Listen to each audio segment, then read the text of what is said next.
Get ready. It's time to surround yourself with some of the best attractions Central Florida has to offer. It's time for the Central Florida Sights and Sounds Podcast with your hosts, John and Anne Marie Carigliano. To all who come to this happy place, welcome.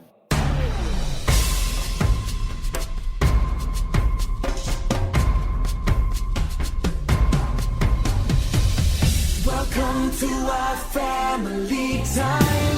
Welcome to our brotherly time. We're happy, giving and taking to the friends we're making. There's nothing we won't do. Welcome to our family time. Welcome to our happy time. This is a festival, and now the best of all, we're here to share it all. Welcome to Season 6, Episode 3 of the Central Florida Sights and Sounds Podcast, bringing you the sights and sounds of Central Florida's world-class attractions, and I'm your host, John Carigliano, and of course, here's my wonderful wife, Miss Anne Marie. Hi. On this week's show, since we didn't really have time to do a show and go out into the park, we're going to be bringing you basically like a nice little look back from 10 years ago. If you've heard this show, you've probably heard it during another show. But if not, if you're a first timer, this will be quite interesting. It's a good, nice hour and a half. So the Imagineers and Disney put together this nice little talk about the development of the Disney MGM Studios and everything that took to make that park a reality, as well as they dropped some hints of things that would be to come, like the removal of the Sorcerer's Hat. But I think it's really interesting, and obviously since we're still in May, I figured it's still kind of Studios' 30th anniversary celebration month. So what do you say, Marie? Do you think we go back in time to 2009? Let's go. Enjoy. It's official now. He is a official VIP. Welcome to the premiere theater. Oh, man. Please note that use of still photography or recording devices of any kind is strictly prohibited. Except for Jeff Now, please Except welcome for 2009 Walt Disney World Ambassador, Clay Shoemaker. Good morning, everyone. Welcome to this special presentation celebrating the 20th anniversary of Disney's Hollywood Studios. For 20 years, this park has paid homage to the world of show business and has invited our guests to be a part of the glamour and thrill of Hollywood, both yesterday and today. Now, although we have to ask that you don't use any photography or videography in the theater today as a part of Hollywood, we do thank you for coming out today and being a part of this special moment as we relive our past. Today, you're going to hear never-before-heard stories from the Imagineers of Walt Disney Imagineering, who designed and created this park. So I'm pleased to introduce to you a couple of them. Bob Weiss, Executive Vice President of Walt Disney Imagineering. Tom Fitzgerald, Executive Vice President of Walt Disney Imagineering. And Eric Jacobson, Senior Vice President, Creative Development, Walt Disney Imagineering. With this, I present you the Imagineers.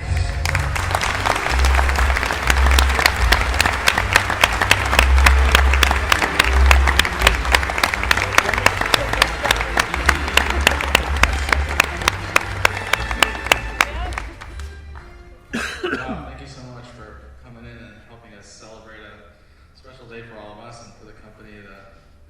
Hard to believe, 20th anniversary of this place. How many of you have been here before? A few. How many haven't been? How many were here 20 years ago? How many were not born 20 years ago? We feel the guys that are running the show up in the booth, a couple of them said they were 9 years old, and we got all depressed about that. But it's been a very exciting and interesting 20 years at this park, and we're very excited to have a little time with you to share some memories we have about doing it. A lot of us at Imagineering and in the parks actually, in many ways, had some of our biggest assignments with this park, or cut our teeth on this park, and also built relationships with other Imagineers and other professionals out in the business that have still stayed together today. So there's a great network of all of us out there, and it's been a lot of fun. We thought we'd go back and show you some of the behind the scenes of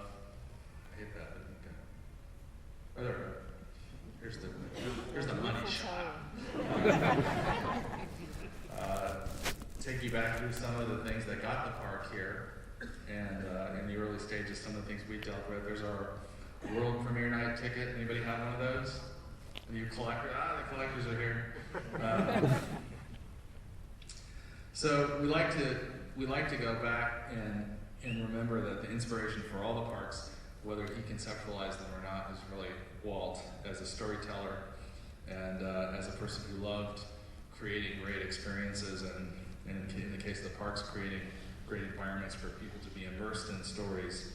And I can tell you that he had a great deal of inspiration for all of us who worked on this park as well, even though it's not one that he directly inspired like Epcot or Disneyland.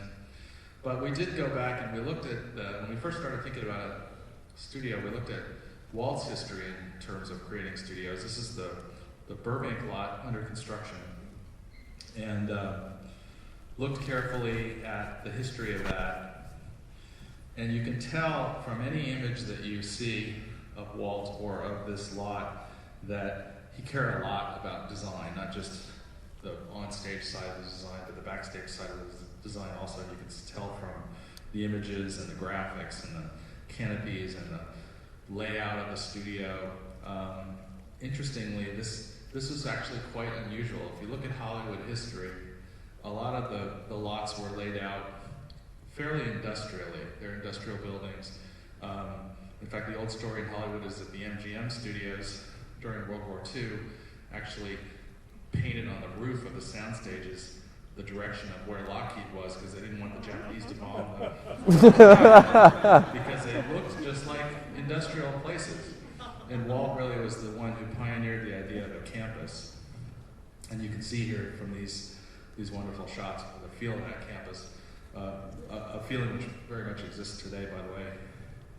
So we looked at all this very closely, and at that time, in the late 30s, Walt brought in an architect and designer named Ken Weber. Any of you know Ken Weber in your fan circles?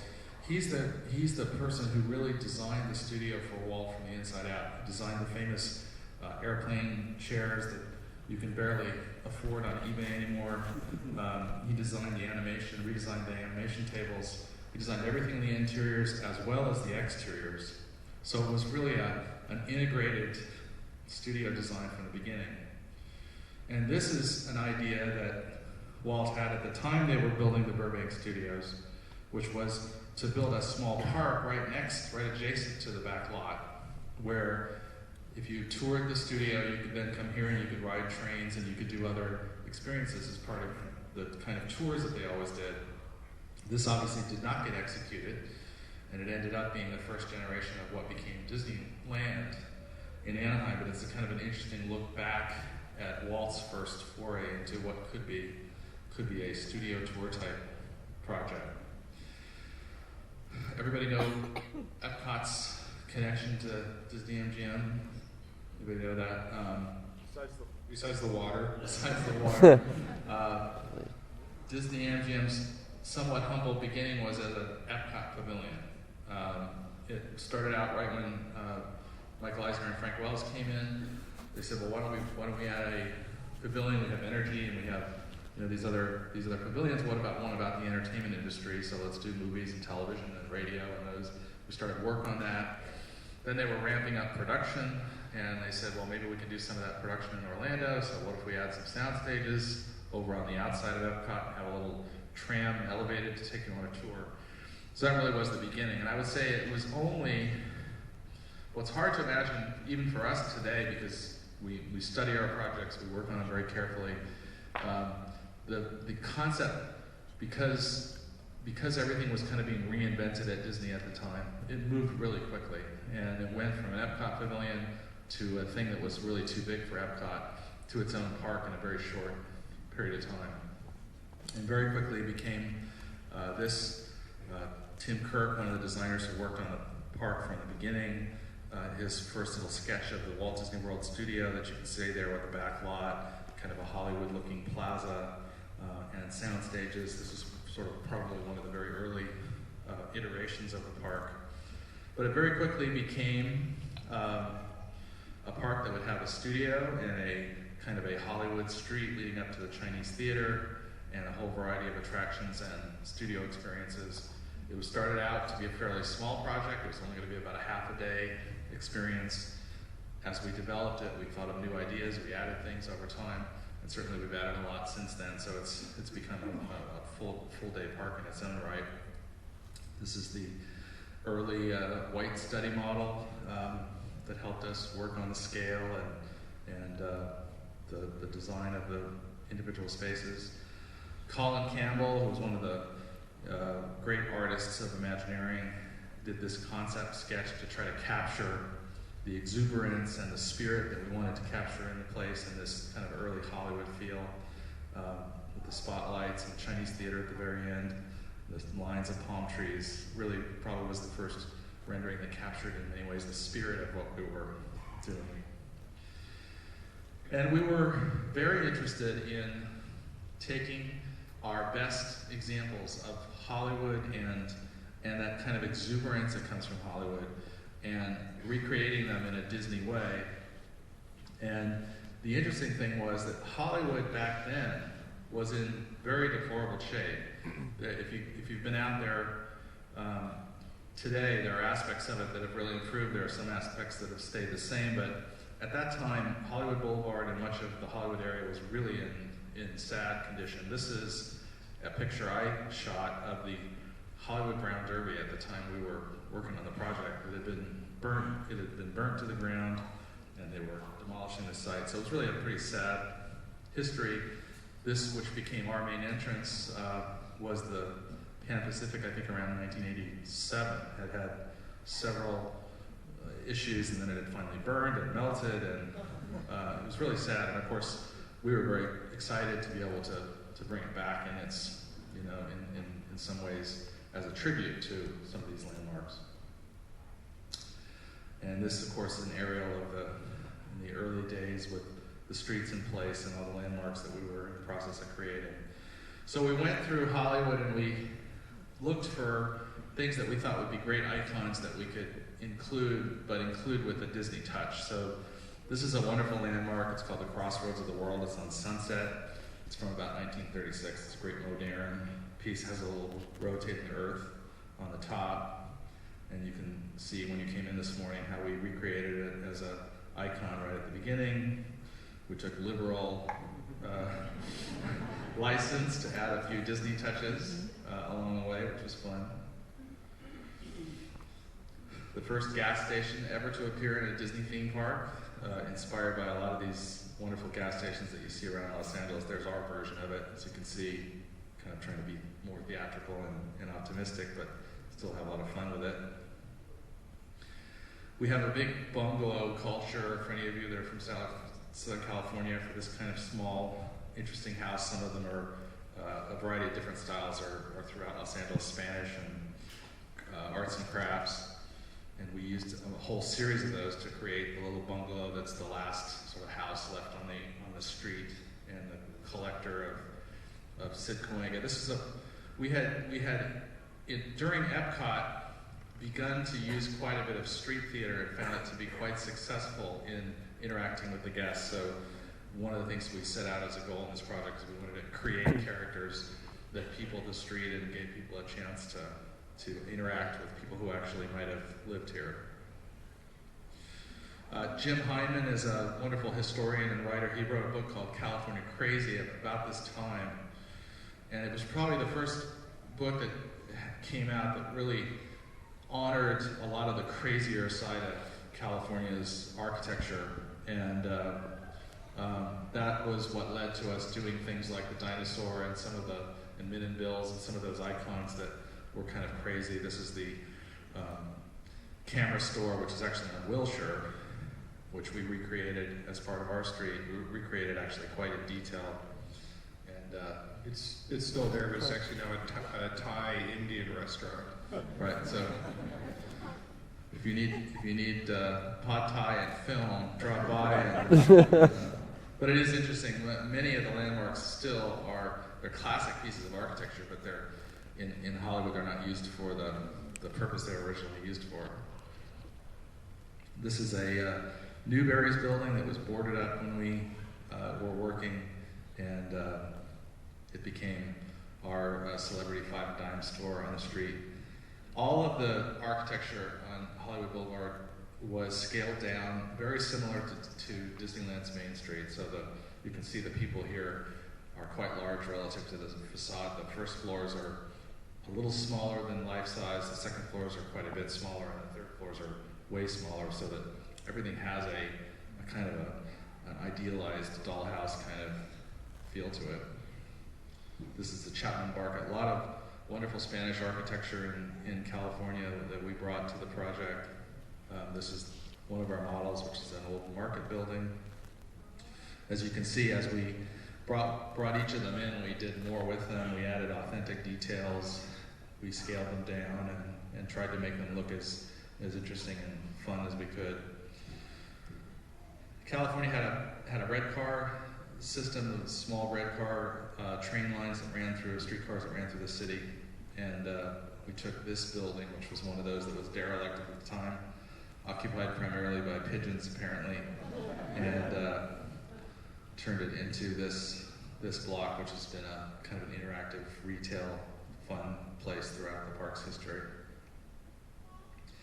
And the red cars, we actually in Sunset and other places we talked about trying to do the red cars. We never got to do them, but the positive side of that story is we are finally bringing the red cars back. We're doing them at Disney's California Adventure, so we'll have a nice red car design, and maybe we can bring them back here as well. Here's an interesting, I just noticed that big billboard says death. Wow, death. And death is for lease too. There's a typical example. If you look at the size of that, see the mailbox in the corner and the car in the corner. If you look at the size of that and the amount of just stuff that's hanging on the building, and then take a look at what we do with that in terms of making it more idealized and scaling it back a little bit. Although this was the first park that had billboards on buildings, so we started to play with a little more urban detail. This is a ideal picture of about the time we opened, with the lighting starting to be in place and the sense of how the whole street would weave together. Chinese theater was something we thought from the beginning was a great symbol of Hollywood. And we went to Ted Mann, who owned the building, and got his cooperation really quickly. And Eric will talk a little bit more about that, but we recreated that in a lot of detail. Actually put it up on a little bit of a hill, so when you come in the main entrance, it's kind of an icon at the top. I'm sure you all have visited the Dog and Cat Hospital on Highland Avenue. Anybody been there? Well, maybe you all haven't.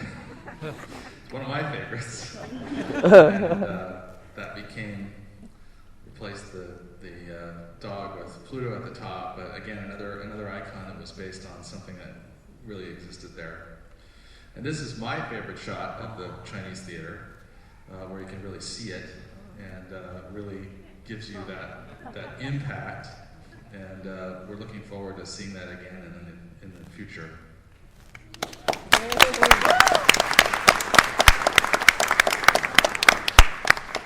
I don't know when in the future. If some of you would like to submit a guest letter as to when you'd like that. This is looking the other way. Before all these books came out on hidden Mickeys, we did a hidden Mickey, a big hidden Mickey. It's a little hard to see, but that's the Chinese theater at the bottom of the page in Hollywood Boulevard, and it was a lot of fun to play with. If you're all that's really recognizable anymore is Echo Lake as Mickey's the ear and the nose, and if you next time you're in the space shuttle, if you look down,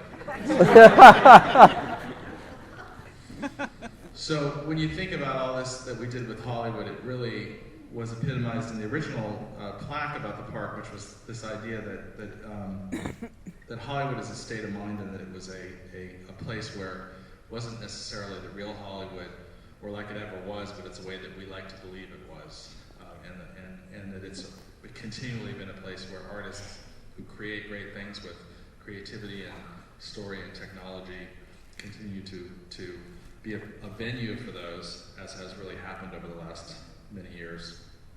One of the things we wanted to do with the park was kind of help in that era. There was a lot going on to try to reinvent the dining experience, and do less with fast food, do more with interesting thematic dining experiences.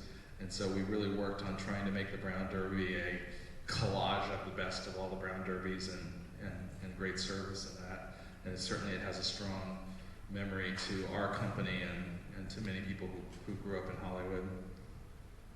And then we had this idea that those of us that grew up watching family sitcoms, this was the original board for what would become the Primetime Cafe, and it really followed through in many ways on that, and still seems to work today. But this was the kind of thing where by putting the moms in there and the kids and we were very interested in blending theater with the dining experience. And then another thing we thought was that we wanted to do our live entertainment in a way that had big scale effects, big stunts. We even brought the original stunt director from Indiana Jones here to really kind of reinvent and reinvigorate how our live entertainment work could work in a movie type context. And same thing with effects, the Catastrophe Canyon project and other projects, we tried to do things that were large and Hollywood scale. This is the first time we turned the water on. And I have to tell you, when we turned the water on, it was scary. Because they blew the valves open with shotgun shells because the mechanics weren't working yet. So they blew the valves open and all this water came out and we thought we were up something creek, I guess. And then the studio, this is the original water tower from the studio in Burbank, and we knew we wanted to bring that back in some way and make it an icon for the park. So obviously we did our version of it with ears.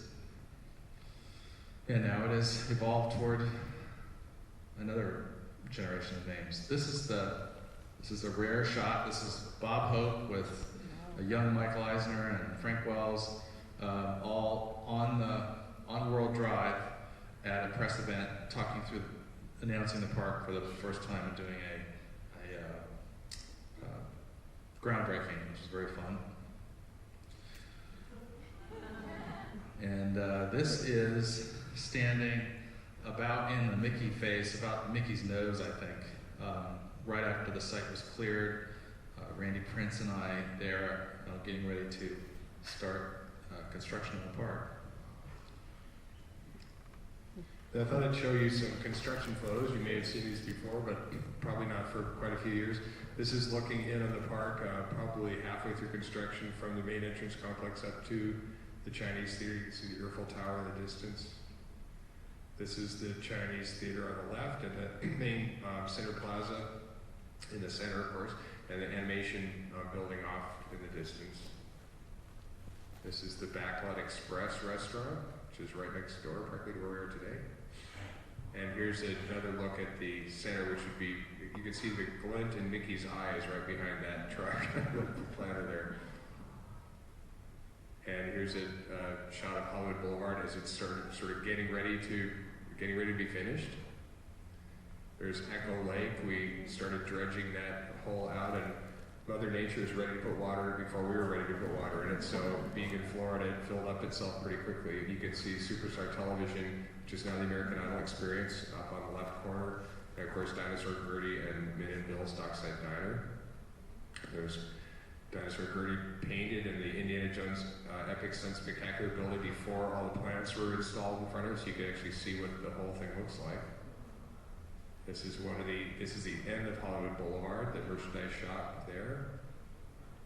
And this is the original Theater of the Stars, which coincidentally is the structure we're sitting in today that was originally on Hollywood Boulevard, where the entrance to Sunset Boulevard is today. We moved it back here when we built Sunset Boulevard and had the Hunchback of Notre Dame showing up for many years, and now it's been reconditioned into this facility. So there's a lot of heritage in just the bones of this building we're in today.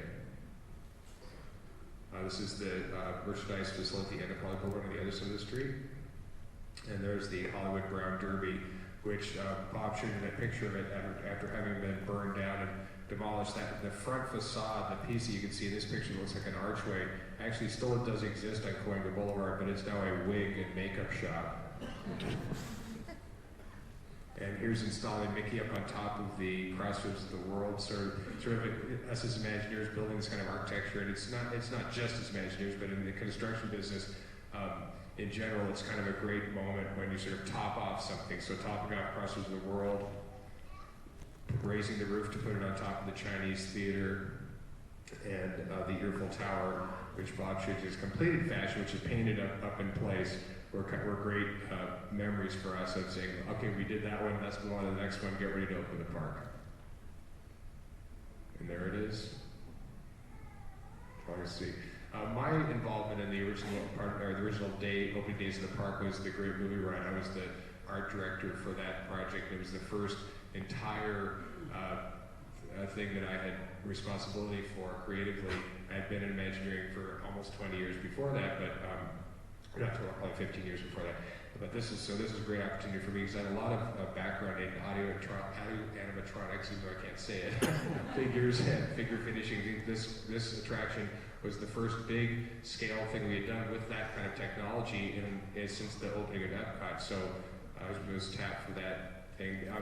You are all fans, so you know sort of the process, so it won't take too long to go through this. But basically what we started by doing is watching this, in the Wizard of Oz scene in particular, endlessly watching that movie. I can recite it backwards and forwards probably, but we try to decide which scenes, which aspects of that scene we were going to recreate and how we portray it for our guests in the context of this attraction. So after that was decided, we built a scale model to figure out how we were going to lay it all out, how it'd be staged.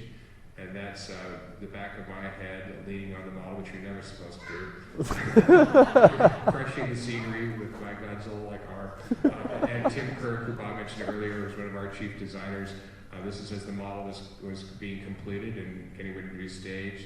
And then this is Magda Flair, who was a sculptor at Imagineering at the time. She did many of the celebrity likenesses that you see in the attraction today. That's Margaret Hamilton as the Wicked Witch of the West that she's working on there. And that was, I'd say, one of the highlights of my 30-plus year career now, is getting to go out and meet a lot of these celebrities and try to get them to sign up to be a part of this attraction. We first approached John Wayne's family, Michael and Tony Wayne, his children, and they were very enthusiastic about what a great tribute it would be. And so once we got the Waynes to say they would participate, we had that calling card that gave us a pedigree to say the Waynes are in, so will you help us? So it was so wonderful. Jessica's much younger than too, but going to meet with Julie Andrews in her office in Century City and meeting Humphrey Bogart's children and so on and so forth. It was great. All the celebrities that were alive at the time, most of them we got to meet with in person, if not their relatives or representatives. So it really was just a Hollywood dream come true. And actually having Gene Kelly, we had him come down and meet us at Disneyland, and he came out to our North Hollywood facility to see his audio animatronics figure. Oh, I said it that time. Himself. So it was there really was that star power behind this attraction, and they really nobody had ever done a tribute like this in a dimensional form. And of course, only Disney was really set up to do it. And then, of course, we had to create the figures. Here's one of our Imagineers figure finishing one of the Munchkins in Munchkinland. And we mocked up the entire ride, scene by scene, out of North Hollywood facility, built it, painted it, installed the figures, programmed them, and then struck it all and put it in trucks and shipped it down here to Florida. The reason we would do that, and we still do that today, although not necessarily always in California, but is because you want to have somebody building the building, getting it ready for you. If you wait till the building's done, it's going to take you 15 years to build a theme park. So everything's happening simultaneously. So as crazy as it may seem, it really saves us a lot of time and a lot of experimentation to do these things ahead of time and then break it all down as you would a big giant toy set and ship it down here to Florida or to Paris or Japan, where it may be. There I am up at the top when I had hair, and it was directing the Wicked Witch and then programming with Doug Griffith, who's one of our Imagineers who still is very involved in our animation programming here in Florida. And then, of course, this is when the scene was finally installed in Florida here, and you've all seen this. And then here's, I think, a great shot of the Wicked Witch figure. This is actually staged for the first commercial that was done for the Disney MGM Studios, which was directed by the Hollywood movie director John Landis, and he chose to light it this way. We thought it was such a great effect. We got some still shots of it. And this is a poster which you can see in front of the attraction today. This is actually created as a thank you for all the celebrities and families that helped us create the ride, and we turned it into the attraction poster in front of the building. Now I'm going to turn it over to Tom to talk about the backstage tour. So I actually wasn't part of the team initially. I joined the team in, I think, around January of '87, right after I opened Star Tours in California. And Bob came into my office and said, we'd like you to come in and help us on the backstage tour, and laid out the whole tour for me on like several conference tables. And it was an eye-opening experience because the backstage tour had been designed to handle everyone who came through the gate. And so that meant it was an incredibly complex machine in one sense of how it would operate to make sure that everybody could see it. So every 3.5 minutes a tram would leave, and every 3.5 minutes on the walking tour the doors would open, and you all remember probably moving on to the next scene. And so it created some interesting storytelling challenges for us in how we could communicate all the information we wanted to. But you have to remember, at the time we did this, 20 years ago, it was a very different world. I mean, there were no television shows like Entertainment Tonight, and there were obviously no DVD bonus discs with hours and hours of making up footage. And there was a real appetite for how movies were made. And so we decided that the backstage tour was going to pull the curtain back and really help guests understand in a shorthand way how movies and television shows were produced. So the tram tour, of course, started off by letting you drive through the facilities of the Disney MGM Studios. And those facilities had been completed prior to the attraction side, so that we could get up and get some production going on there. So obviously, you know, the costuming room that we would go through, as well as the residential street. And we had the Golden Girls house, as you may remember, which was shot and inserted into the television show that you all saw on TV. And other things that we added along this street to help people understand that, you know, a backlot really are just facades, not built completely. But like everything else in this park, I think it was constantly evolving, and you all probably recognize that this is not an opening day shot, but things just kept changing so quickly as we were going. Before the park opened, things changed and were happening all the time, and since it's opened, there have been enormous changes. When I came on board, this was a rendering that had just been completed. Bill Creeber, one of the Hollywood legends in backlot design, Bob had contacted to bring him in to recreate probably the last backlot ever created on this scale. And as you remember, the backlot initially was not an area that we walked through. You drove past the New York street, and we had to have a moment where the trams kind of came along and you got that photo opportunity of the perfect forced perspective. So even as I started, the tram tour was evolving. There was a point where we decided we really needed to have a big wow on the tour. And Richard Vaughn, the designer for the backstage tour, went away one weekend and came back with the idea for Catastrophe Canyon, which remains, I think, the highlight of the tram tour, and the same in Paris, where we have a tram tour. From here, of course, you remember that the backstage tour was continuous. You had the tram tour and the walking tour back to back, with no bathrooms. So there are reasons why it was broken up later. But on the walking tour, we had recreated a tank that was reminiscent of the classic tank shows, tanks that were done for other studios. I remember going over to London, where we filmed the miniature sequence on how to shoot a miniature. And the film crews in London, they all came out in suits and ties out to this water tank. And of course, we were dressed, you know, in jeans and sneakers. And we had a hard time at first with them because we were trying to get them to shoot them wrong so that we could then show how to shoot it right. And it took a while for us to explain to them, no, we're going to make the shot look good at the end, but we want to show people how not to do it first in a very short amount of time. From here, you remember that we went into the effects stage. We had the workshop and the shooting stage. The original idea for the shooting stage was that we were going to chroma key the guests into a Godzilla film, Godzilla being one of Bob's favorite movies and characters. And we were moving along, we had it all boarded, and we were doing mock-ups on it, and then we heard about a film that was being shot by Disney down in Mexico called Honey, I Shrunk the Kids. And so we flew to Mexico, and we looked at the sets, and we were totally blown away by the charm and the fun of the scale change. And we saw some storyboards for a sequence where the boy in the film, being shrunk down, lands on the back of a bee and has a wild adventure through the backyard. So by the time we got back to California, we had already decided we were going to change Godzilla out for Honey, I Shrunk the Kids and tie in with the Disney movies, which was a good sign because the Disney movies were getting more popular and more in touch with audiences at that time. And so we created this gigantic bee butt, as we called it, and that played for several years on the backstage tour. Then, as you may recall, we went into the production stages. and those have been designed very beautifully to have isolated tour windows looking in, as you recall, with monitors that would allow us to tap into production on the floor. And about a year before opening, we suddenly realized that, if you've actually been on a movie set, the moments where the actors are in front of the camera and doing their scenes is a very small percentage of the time of life on a soundstage.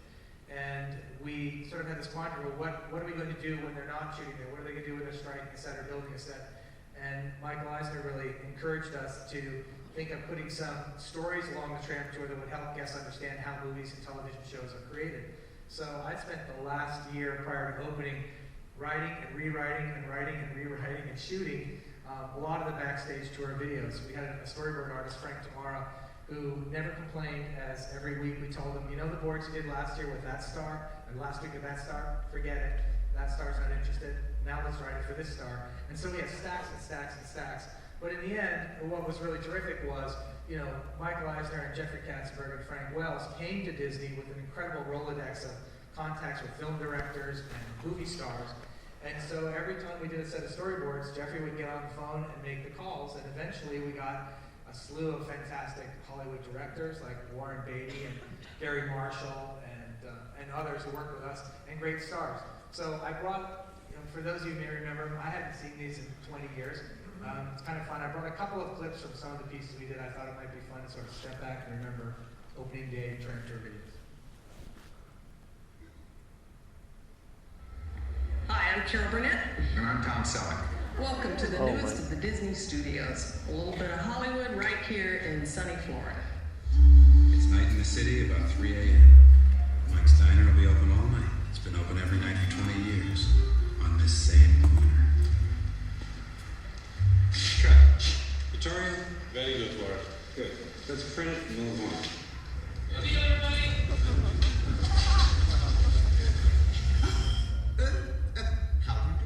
I am C-3PO, and this is my director, George Lucas. Hi, I'm Felicia Rashad, and I'd like to take you behind the scenes of The Cosby Show. Hi, Goldie. Hi, folks. Rick Moranis. Hey, what are you doing in the car? You're supposed to be helping me show the folks around. Well, I thought you might want to drive. Hop in. No, I don't want to drive. We have to walk. This is the part of the tour where we walk. We're walking? Okay, fine. What's first? Your special effects is great. And as I was saying, the last thing we'll show you is about dialogue replacement. Well, I guess we're nearly through, Hoppy. I know you are, but what am I? I don't know. Where? Hey, give me back my voice. What's the matter? I love my voice. Why don't you marry it? Why don't you make me, Mel? You're already made and won a mess. So funny, I almost forgot to laugh. Say it, don't spread. You know, Mel, why don't you show a little maturity? It's easy for you to say!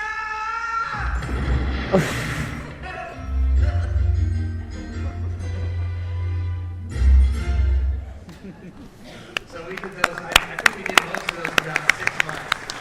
And it was a lot of fun because we literally didn't know what we were doing. And thankfully the studio jumped in and helped us and saved us. We also had a stage on the tour that was a stage that was going to show you sets from a Disney movie, the tour stage. And we had a lot of trouble locking on the story for that because, in advance of the movie coming out, it's hard to know what's going to be a hit and what's not going to be a hit. And so the clock ran out, and we went through movie after movie after movie. No one knew what would be a hit. And we finally said, we're just going to have to write our own movie. And then we'll be fine forever. And so we did, and we wrote a scenario that would take place entirely, be shot entirely at the Disney MGM Studios, but looked like it was shot in New York.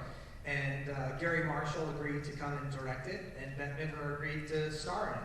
And so she came down here, and we shot this, and I thought it would be fun to watch The Lottery. It's been a few years probably for some of you. And here's Bette Midler in Gary Marshall's The Lottery. Oh my god.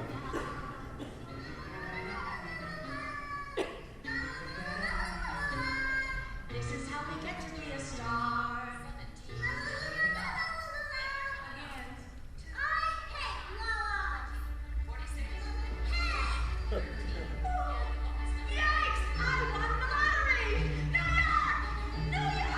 Guess what?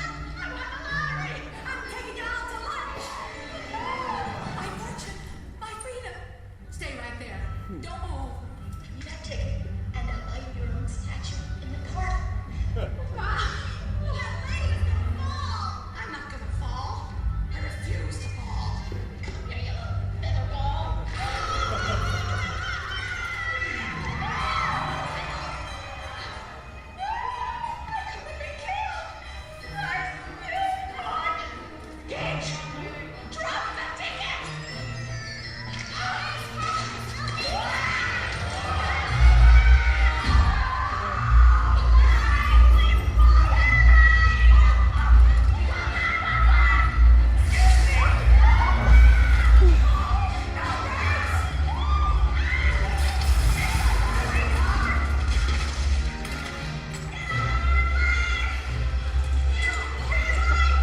Tour was going to be an era where we were going to show you dailies. In fact, our working title was the Dailies Theater, which became the Walt Disney Theater.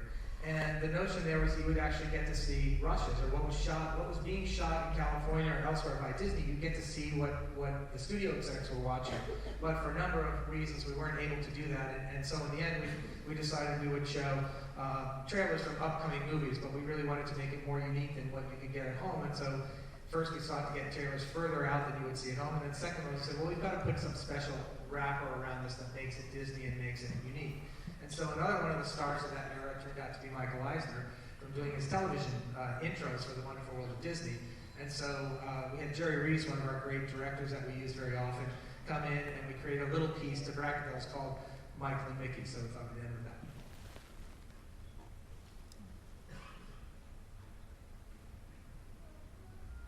Hello, I'm Michael Eisner, Chairman of the Walt Disney Company.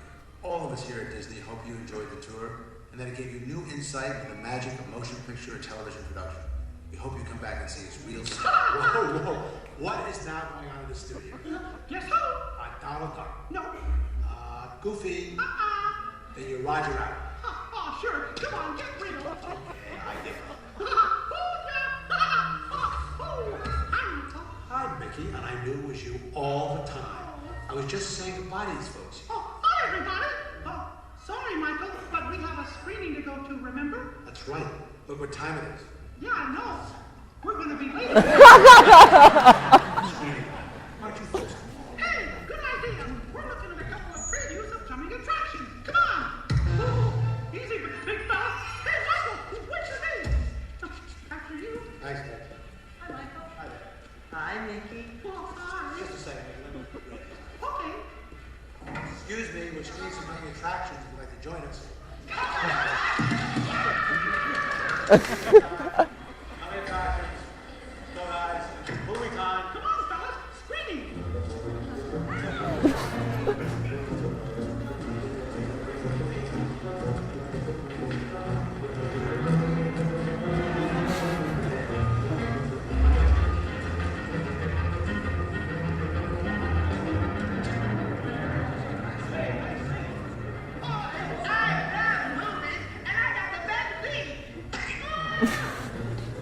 Oh boy, my favorite seat.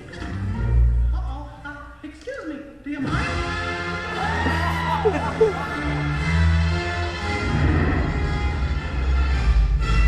Excuse me, will you sit down, please? You're blocking our view. Sorry, Mr. Eisner. Excuse me. Roll it.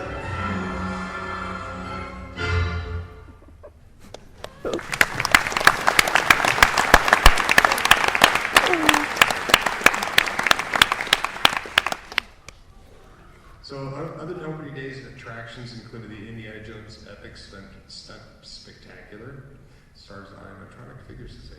This is a rendering of the original marquee design, which is actually pretty close to how it turned out in the end.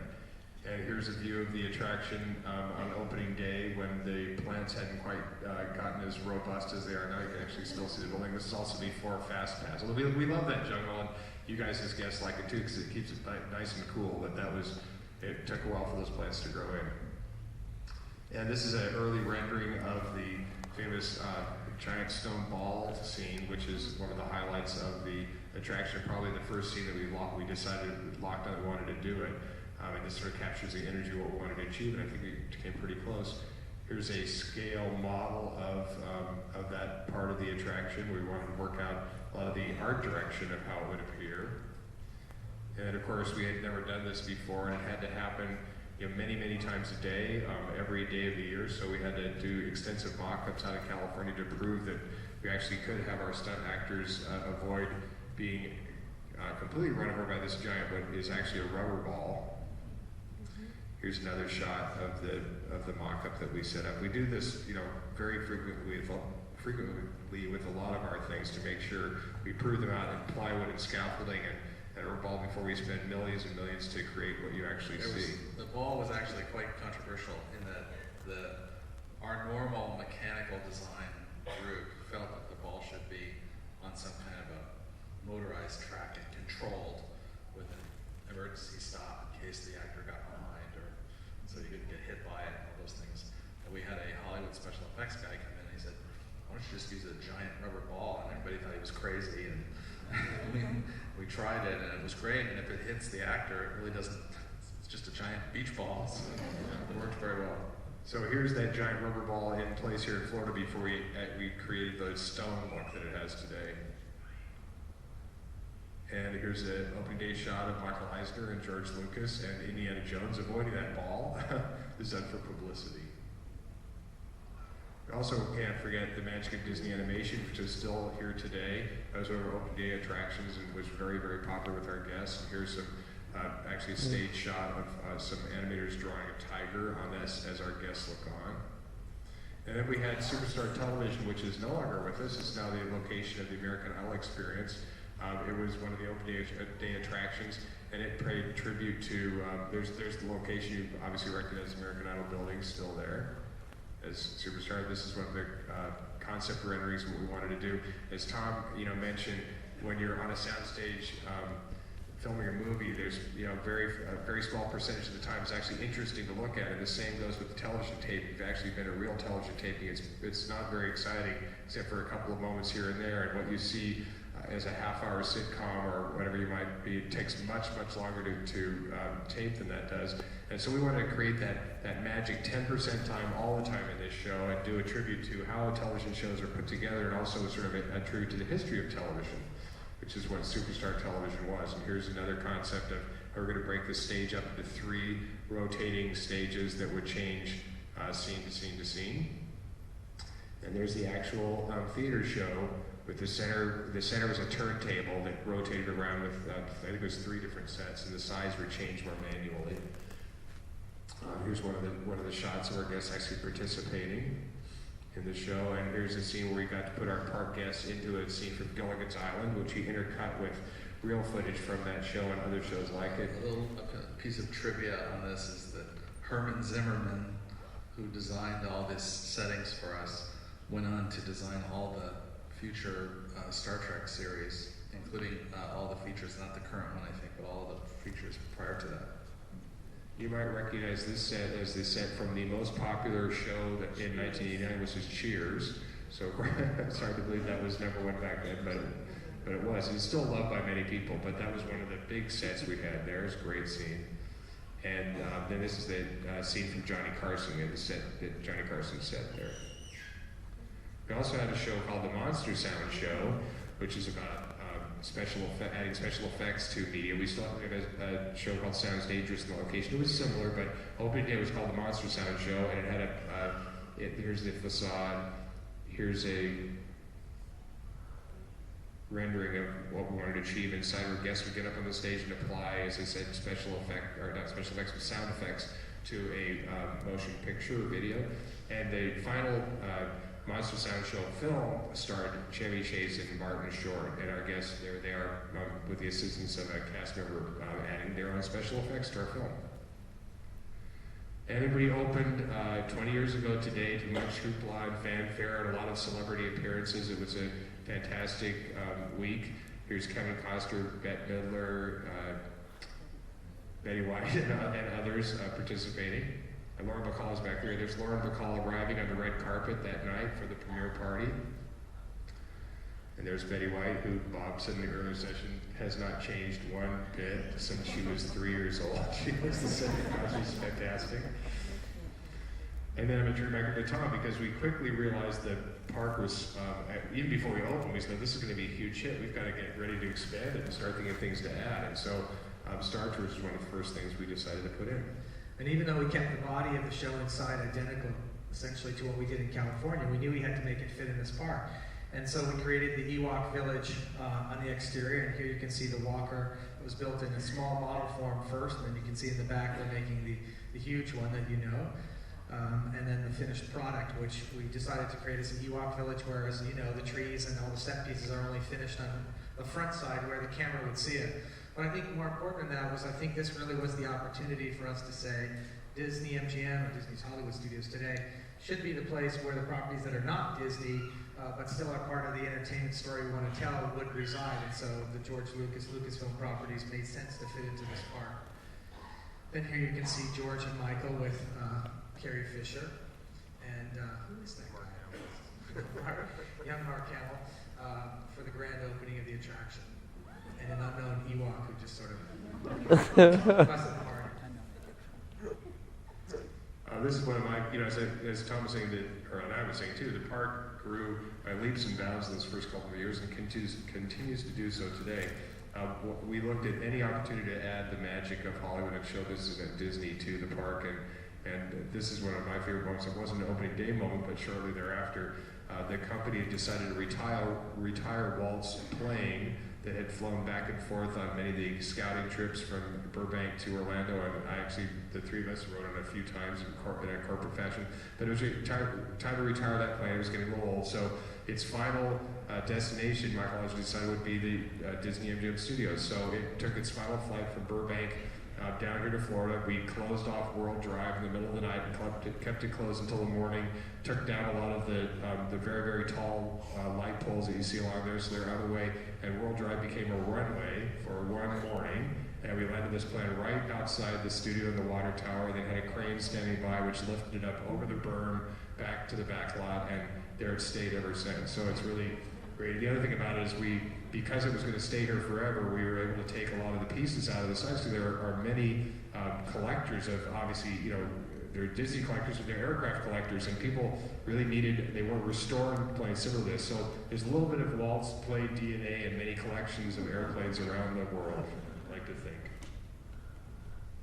And of course, we also expanded in many, many ways, and with other people's properties that we were able to celebrate. And of course, who could forget the Teenage Mutant Ninja Turtles? They were here pretty close to opening day, and that was there's still a big phenomenon. They were huge back then for our guests. I mean, people actually came all the way to Florida just to meet these characters. The first time they'd been done as three-dimensional characters you could meet. And then Tom mentioned the Dailies Theater. You saw that great video with Michael and Chernobog in it, and that was actually originally Dailies Theater is where the Voyage of the Little Mermaid is today. When the Little Mermaid movie debuted and we realized it was such a huge hit, and the Dailies Theater wasn't as big a hit, we decided we should put a show in there, so that replaced that pretty close to probably 1991 or 92. And then the Osborne family lights, we couldn't find a picture of Residential Street where it started, but it's now on New York Street. It's been here for many years, and that was I don't know if you know the background on that, but back, the Osborne family were from Arkansas, and the state of Arkansas had ruled against them that they could not do this massive display in their neighborhood, and poor, at then time, Governor Clinton had to give them the bad news. So our park operator here, Bruce LaValle, at the time, called the Osborne family and said, we've got a street you can decorate your heart out with.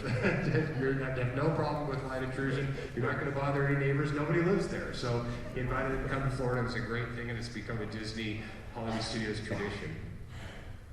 And then we mentioned Honey, I Shrunk the Kids before. When that movie was a rock-solid hit, we celebrated it by doing the Honey, I Shrunk the Kids movie set adventure interactive playground, which is still here today.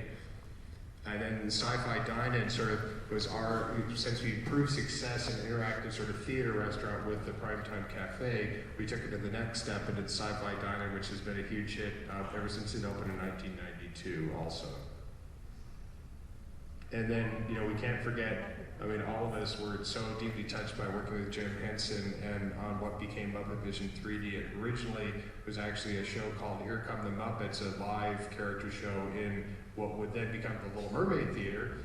And while we were working on this 3D movie, but it was an amazing experience. Jim, of course, didn't live long enough to see it open, but his legacy was continued by Frank Oz, who directed the movie. And I said all three of us had such a great time collaborating with Jim and the rest of the Muppets folks to create what would be a fantastic attraction.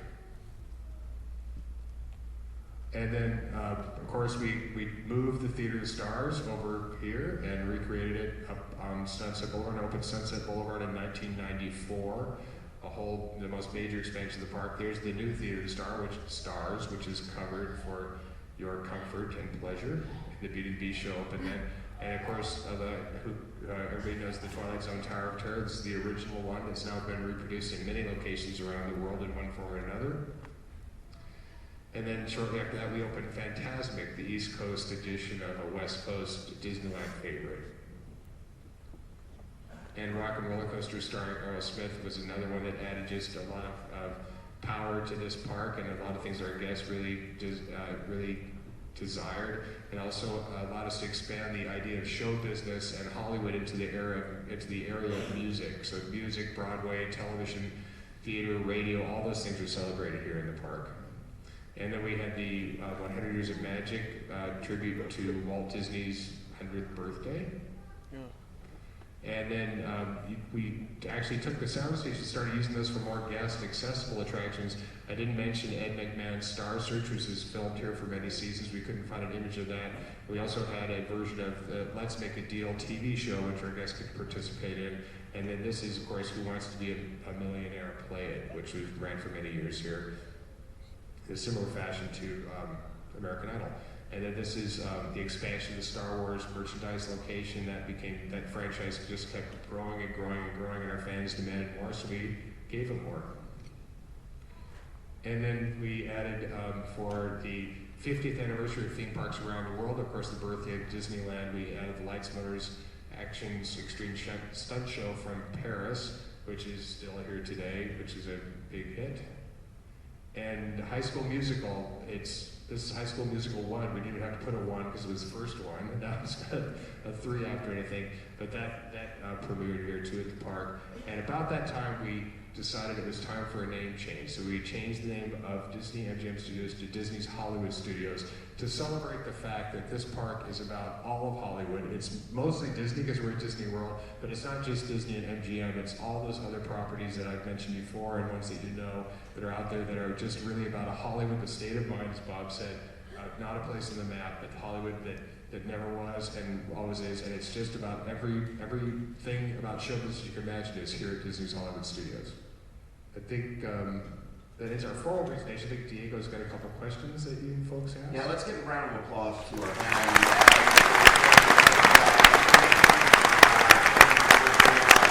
I'd like to thank everybody for all the questions that you were able to hand in to us. We're kind of running a little bit short on time, so I'm going to try to go through as many of them as possible. So we'll go ahead and get right to it. So this is for the entire group. How do you decide what ideas to implement, and what do you do with the ideas that you don't use? Well, I'll start. The ideas for new attractions can come from a movie or something that comes along and we say, wow, this would be fantastic, or Pixar Studios, a great, fantastic way to bring the Pixar characters in. Sometimes it will come from a movie, but it usually needs to be connected to something that the park is actually in need of. We need another ride, or we need to put another thrill ride in, or we need to do a theatrical piece, or so there's a connection between what the park seems to need based on what our guests are doing and telling us, plus an interesting new property or a new story to put together. And we go through a blue sky process where we'll play with that, develop that, and sometimes everything connects and we go and build that very quickly. Sometimes everything connects, but we just don't do it yet, and it comes back in a few years. So we archive everything, and then there's also a big archive of things that were great ideas that we're holding on to that we might draw out again. all of those things. Yeah, as Bob said, we have huge archives of ideas. We don't ever throw anything away. They're all waiting just for their day in the sun. Don't whine before it's time. I think also, and as he said, yes, say I like this kind of a ride or that kind of thing. The Little Mermaid, Voyage of the Little Mermaid is a great example where that movie was such a huge hit. People were coming to Disney World and saying, "Where's the Little Mermaid? I want to meet Ariel." So we quickly marshaled that attraction to get that going with our partners in entertainment to deliver that. So the inspiration comes from everywhere. The Tower of Terror was not requested or asked by anybody. We just said, wouldn't it be great to do some kind of a new generation thrill ride that nobody had ever seen before? And so we started that attraction. So it's all kinds of ways that it happens. And then sometimes there are attraction ideas that you come up with, and the technology just isn't there yet to do it. And so that's another case where it might sit on the shelf, and then as the technology becomes available, you say, okay, now we can do it. So we never throw anything away, as they say. Great, next question. What was the very first thing built on the site, the very first structure? It was the first cast wardrobe building, which is in the backstage area, and it was very exciting. And because, as some of you will recall, the entire backstage studio area was finished about 9 months before the rest of the park because we wanted to get the studio operating early. So that was the first building, and it was where all of our offices were when we started. How did you decide on the group Aerosmith for Rock and Roller Coaster, and have they ever ridden the ride? Is there Aerosmith fans in the audience? We considered a lot of different bands. We wanted to be a rock and roll band, of course, because it was Rock and Roller Coaster. But we considered a lot. We figured we finally settled on Aerosmith. One, because they're available, but two, because they sort of spanned a wide range of ages in their popularity. Kids knew who they were, older adults like myself knew who they were, and so we figured that would be a crowd pleaser for our audience. And yes, they did actively participate in the attraction. They've been there, I think, a couple of times, if not once as a group and several times individually. So yeah, they were just huge fans of it. It was not. Sometimes you do want to do a movie or attraction, and the person's just there just to do what they have to get out. But these guys actively were contributing ideas and making it even better and more customizing it to their sensibilities.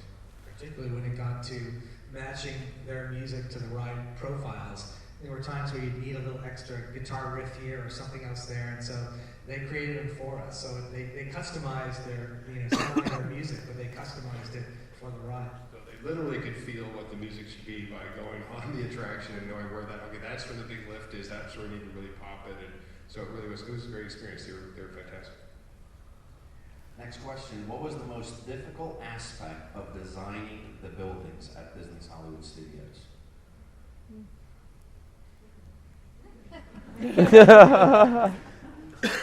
Difficult aspect. I would say that the most difficult aspect in any buildings, including here, is that you think of this as a creative process where we're just artists and we just kind of draw cool stuff and it gets built and stuff.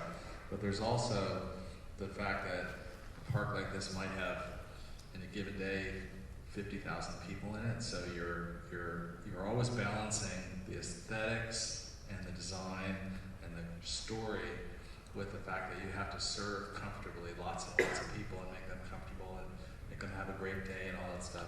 And that's always a balancing act, trying to be an artist and tell a great story and at the same time make it comfortable we're not in the onesies and twosies business. We're in the 2,000 people every 10 minutes or whatever. So that is always a balancing act. I'd like to just add that I think from my point of view, another way to think about the question is that the most difficult thing is deciding what not to do. Because as Bob showed so many great images of buildings in Hollywood, there are probably hundreds of others that we discussed that we loved, and we had to edit ourselves and choose what to do. So I think we made the right decisions, by the way. But it was it's hard to say we're going to do that one and not that one. What other films were considered for the Great Movie Ride? We won't name any specifics because there's so many, but we really wanted to be a tribute to a wide variety of genres of films, from gangsters to westerns to musicals to fantasy and so on and so forth, science fiction. So we looked at a lot of movies and tried to pick ones that had a lot of balance, and of course, because we didn't want it to just be Disney movies, which most of them aren't, by the way. We had to go out and negotiate with studios for the rights to the ones that are specific, like The Wizard of Oz, Alien and so forth, and then do some more that were more generic treaties like the Western Street. So really the studios that said they would give us the rights or wanted to work with us were the ones that ended up being chosen, but there are many, many others that we considered. And the way we update the ride up to this point is by changing up the finale film. So we are constantly negotiating and talking with other studios about the things that we can put into that movie to keep it more relevant. What was it like working with Jim Henson on Muppet Vision 3D? Well, for all of us, it really was a dream come true. We grew up watching Muppets, loving the Muppets, and Jim Henson had come to Disney. He really thought that by bringing his characters to Disney, he could do more with them, and so they were intimately and deeply involved in the attraction, loving the notion that their puppets could become animatronic characters in the show, loving 3D.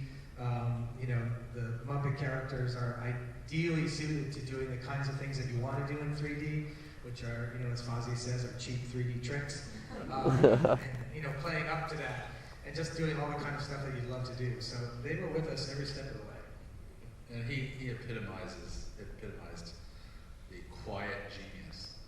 Very quiet, very reserved, and just an amazing creative genius.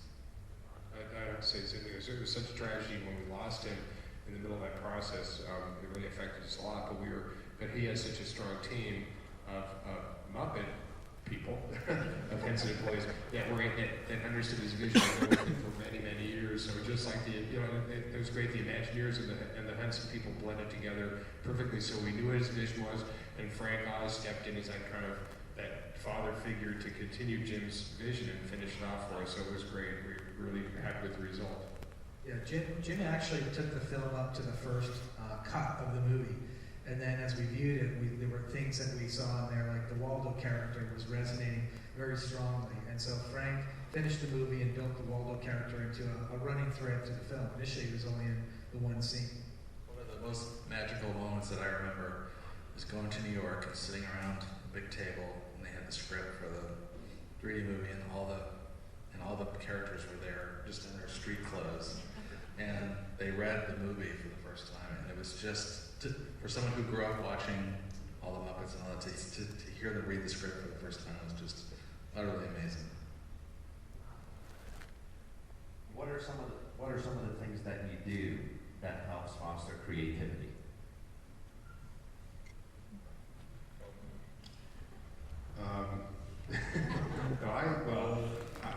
It's hard to say, because I think it just sort of, inspiration comes for me from so many different things. I'll think of something in the middle of the night, and I told the last group, that's great, except when you're staying in a hotel room here in Florida and you get up in the night and fall over all the furniture trying to find a pad to write on. And in the middle of the night, in the middle of the afternoon, I'll see something and it'll inspire me to think of something differently. I like to get out and see what is happening in the world. I was just in Las Vegas last week for personal reasons, but I just kept thinking about what we do and how things that other people do can inspire us to go even further and higher. So it comes from all different things, and I'm inspired by everything. Since back in the Walt days, apparently, Imagineering has always been what we refer to as a hallway culture, in that the hallways are where everybody hangs stuff and put out boards and things like that. And a lot of the creative work is done rather than people sitting alone in their offices. It's done in this kind of hallway interaction. People will say, "Oh, I saw this," or "I heard about this over the weekend," or whatever. And by trying to always have a rigorous, exciting kind of environment to work in, you get a lot of back and forth play between designers and writers and different people that are thinking about new ideas. We also try, and particularly in our brainstorming sessions, try and remember the rule that there are no bad ideas. I mean, obviously there's a time in a project schedule where that might not be true, but in a brainstorming session, you want to make everybody feel comfortable that any idea, no matter how silly it might seem, you can put on the table. Because a lot of times, the craziest ideas, the next day someone comes back in and says, I was thinking about that thing, and I think we can actually do it. So we try and keep that sense of ease and fun, and Eric and Bob both, but Eric in particular, I think, loves to make sure that everybody's having a good time in the room, because when people are relaxed and joking around and feel comfortable, then you don't feel awkward about throwing an idea out there, because you're putting yourself on the line every time you say, what do you think about this idea? You know, I have the philosophy, if we're not having a good time doing what we're doing, you guys aren't going to have a good time when you come here. So we have to enjoy what we do. Okay, well, I think I got my cue because Clay is out here. But I had one that was asked multiple times. How do you get to be an Imagineer? Just like Carnegie Hall, practice. No. Well, I know every story is unique, but one thing I will say that a lot of Imagineers have in common, including the three of us, is, well, Tom and I actually started working in the theme parks. I started at Disneyland, he started at Disney World. Bob worked in the theme park for a stint too, but you know, it's having a talent, and it doesn't mean that you have to be an artist or you have to be anything in particular, but having a talent that you can offer to the mix, being not afraid to wear multiple hats and to suggest that you have a broad spectrum of backgrounds and things that you can pull upon to be a team contributor, because everything you do is a team effort.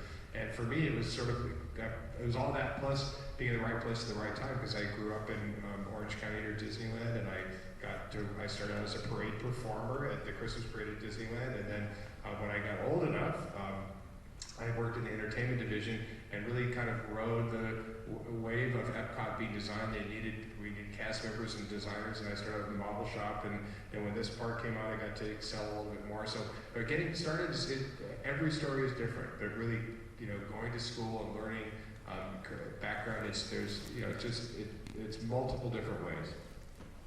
I started here at Walt Disney World as a ride operator in Magic Kingdom. I actually traveled to California with a model of a Winnie the Pooh attraction.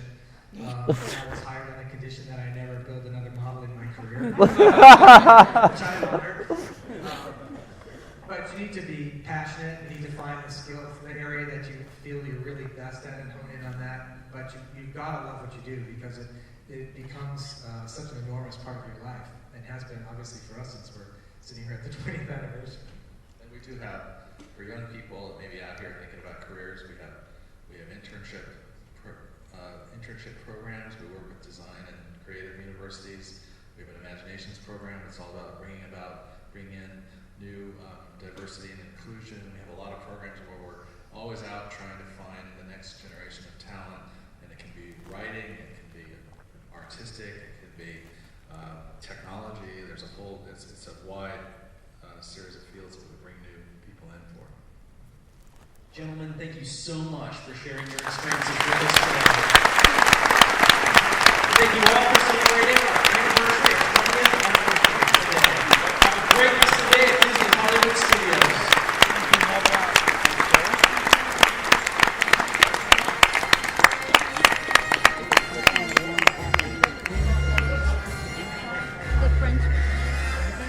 Well, that was quite a long talk, wouldn't you say? Yes, it was. Hour and 14 minutes later, and here we are. But hopefully you found that talk very insightful. You learned something about studios that you probably didn't know before. And at least when you go back to the park, you can kind of hunt for it and appreciate it more. But I think that will do for this week's show. What'd you say? I think that'll do it. On next week's show, I think we're going to try and do something on the road. We're not going to be in Orlando this time. We'll be in Northeast Georgia instead of Central Florida. Yeah, so we'll try and do things that are podcast worthy, I would say. Obviously, things that are more visual will be more visual, and things that will be more audio will obviously work better for this. But we will try and bring you things from Atlanta, since I've actually never been there, and I'm really super excited. So, but until then, don't forget you can visit us at cfsas.com, where you can email the show. You can follow us on Twitter at CentralFLSAS, and you can like us on Facebook and subscribe to us on YouTube.